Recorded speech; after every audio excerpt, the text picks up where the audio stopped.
Playing the video. Yeah. Hi, Greg Lothian here from Skilled Body, and this is my son Mason. I just wanted to, something came up with him the other day that I thought would be interesting for you guys.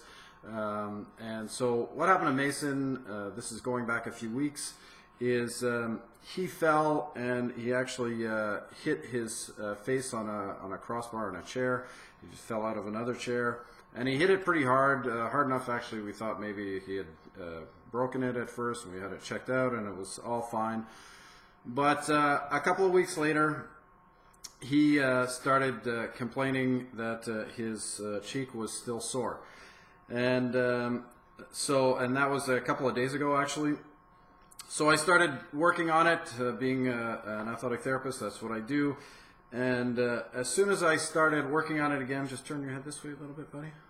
I don't know if you can see that in the camera, but again, a bruise started to come back out because he was bruised. He had raccoon eyes and everything like that. And okay, just relax.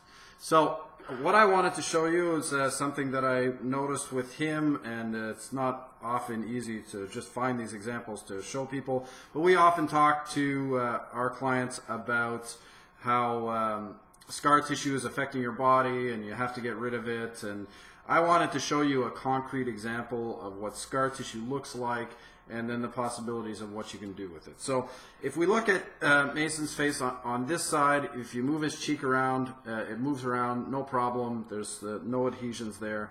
But if we move this side, and I don't know how clearly you'll be able to see this, but if I push like that, and you can see right at this spot right here that it indents, so it creates like a little bit of a dimple.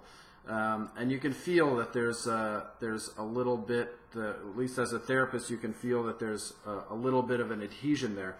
And that is concrete proof that that's exactly where he hit his face, and from the point of impact of his skin right down to the bone has created a column of scar tissue that now does not allow this to move around as well.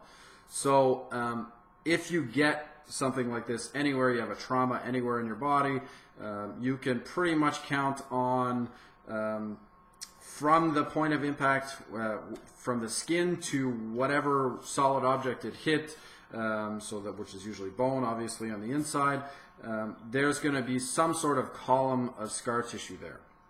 Now, again, depending on where it is in your body, if it's a highly perfused area, your body picks it up. But an area like this, it's not necessarily a high level of lymphatic drainage from the face. So this actually is getting a little bit stuck, and it's slow to come back on its own. So that's when you can either do this yourself or you can work with a therapist to do this, depending on, if the area is still sensitive to the touch, and depending on if you can access it, if it's your lower back, something like that. But really the solution to this is to get it moving again, and it's really as simple as that. You don't need to be very aggressive. You can just start to, what I'm doing with Mason is every day we get on here and we just move it around a little bit, make sure that it's not too uncomfortable for him, and it actually makes it feel better for him, and over time it makes it less sensitive. Then your system can help drain out some of that scar tissue and remodel everything that's going on. Left unattended, if you have, and oftentimes these will happen with, people will have traumas or major falls or something like that, and then you'll talk to a therapist that's asking you, well, did you have any major falls? And you say, yeah, I did, but it was like 15 or 20 years ago. These things can still be significant because left untreated, this will not necessarily go away on its own.